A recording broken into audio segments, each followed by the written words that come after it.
Okay, Mr. Higgins, it was not really singing then. That was me lip syncing. Happy Monday, guys. I figured we ended Friday with a song, so we should start Monday with a song.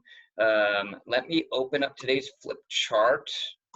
There it is. Please be the right one. It is. I can tell. That's the 7th grade one. Good job, Mr. Higgins. Starting off the week right. Today's focus question is a continuation of what we were learning last week about colonialism, colonialism in Africa. And the question is from last week's reading: what was the Berlin Conference and how did it impact the African continent, both back in the past and even today? You can see we have a pretty short agenda today. After my announcements, I'm going to talk to you again about how to do virtual map quizzes. I want to give you a little bit of advice for today's assignment, our fact check for today, and then I'm just going to review what the workload is. So a relatively quick video, hopefully. Let's start off with a beautiful dog picture. Oh, look at Rory and LP. I picked this picture because the sun is shining and the sun is supposed to be shining today, and it's supposed to be like 60 degrees, and I am just so excited for what this Monday is going to be like. I'm going to do some gardening in the backyard and correct some papers on the back porch, and it's going to be magical. I'm going to enjoy this quarantine. One of the things you may have noticed on Google Classroom, if you were on there, is that I did some reorganization based on the surveys that you guys filled out. So first of all, thank you for filling out your surveys. Most everyone did that. And what I decided to do was just change around the way I've been organizing work in Google Classroom, because most people were asking me for that. So hopefully it's clearer and easier for you, but if you ever have any questions, let me know. The other feedback that I got on the survey was, we need to have a Google Meet. Okay, I hear ya. So we will have a Google Meet. Our first one is going to be tomorrow. There's going to be 2 different ones for 7th grade, depending on the time that you have, or depending on the class that you're in. So if you are in my D period class, it's going to be in the afternoon, 1 to 1:20. And if you are in my E period class, it's also going to be in the afternoon, right after that one, 1:20 to 1:40. Those are the scheduled times that I was told I must stick to. I will be posting on the Classroom stream a link to the Google Meet, like how to get on there right beforehand. And so that won't be posted today. That link won't be there until tomorrow, like around 12:45. And then you'll be able to get into the classroom. I think that's everything I needed to tell you about Google Meet. What else do I need to tell you? Oh yeah, I did a ton of grading over the weekend, as you may have noticed. So I graded papers using Google Classroom. It was weird and it took some adjusting, but I figured it out. And then I took those grades and entered them into PowerSchool, and hopefully I returned all of that work to you through Google Classroom too. So you should have gotten some work back from me, assuming that you turned some work in. Now that grades are starting to happen in this whole distance learning program, I want to remind you of the retake revise policy. Like, that for me is still in effect. So if you're disappointed with the grades that you earned on the assignments that I graded over the weekend, you have the opportunity to make some change. All you got to do is look at the feedback that I gave you and make some changes and resubmit the work. When you do that, I will look it over. Probably not right away. It might take me a couple of days to get to revised work, but I will. And then I will make the changes in PowerSchool. So if you're interested in revising any of your work, take advantage of that opportunity, resubmit it to me. If you feel like I haven't graded it in a little while, I don't know if I'm going to get notifications through my email. I think I am. But if not, you can always shoot me an email and be like, Higgins, what the heck? I redid that assignment and my grade's still the same. What are you doing?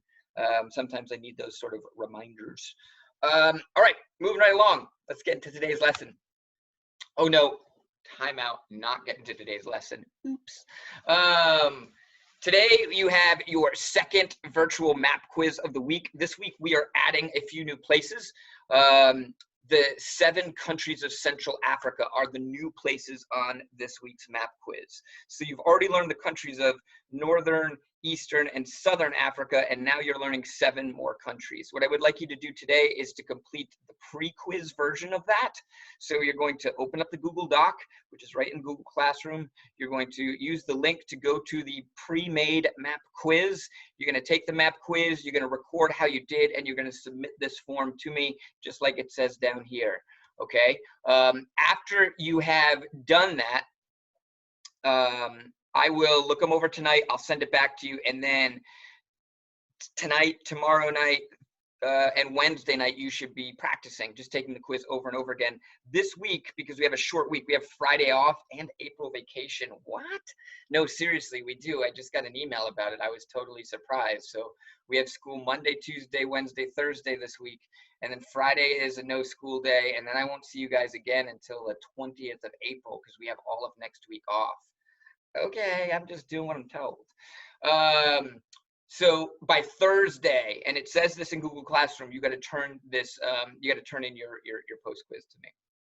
One other thing I wanted to make a note of, I don't know if you can see this on the screen, but Swaziland, I didn't know this because I wasn't teaching 7th grade last year. Swaziland changed its name. Huh? It did. It did. The king of Swaziland, on his 50th birthday, decided that he wanted to change the name of the country to Eswatini. It's spelled on there for you, E-S-W-A-T-I-N-I, Eswatini. So on the map quiz, when you get to Southern Africa, if that appears and you're like, what the heck is that? It's Swaziland. I just didn't know that they had changed their names. So I'll make a change for the next year on that. All right, now getting into today's lesson. Does anyone know what these 2 images are? I'll give you a second to think.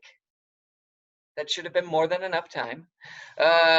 These 2 images are images of the, this is the British flag right here, the United Kingdom of Great Britain and Northern Ireland.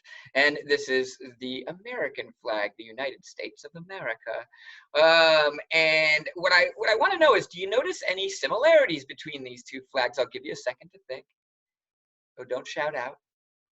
Okay, shout out, fine, that's fine. Yes, the color scheme is the same. They both have red, white, and blue. Anything else? Am I seriously doing this? This is so weird. Yeah, the other similarity you might have noticed is that the lines, like they have straight lines. I can almost see some similarities between the stars on the US flag and that pattern that is formed on the British flag as well. Anyway, those similarities are not just purely coincidental. There's a reason that the US flag looks just like the British flag, or looks similar to the British flag. And that's because our country was not always an independent nation, a self-governing nation. There was a time where we weren't independent. And then that all changed. Independence Day, July 4th, anyone? You'll learn about it next year in 8th grade if you don't know what I'm talking about. And our country fought a war against Great Britain, and we became our own independent nation, the United States of America. Where we live, Connecticut and the surrounding states, but even in our state of Connecticut, there are so many markers that we were once a colony of Great Britain. There's so much evidence around us. And one of the questions on today's fact check is asking you about just that. Like, what's some evidence around Connecticut that would show somebody, oh, wait a second, this place was once a colony of Great Britain? The clip art on today's flip chart is there to help you out with that question. All right, moving right along. So your workload for today, we're at the end.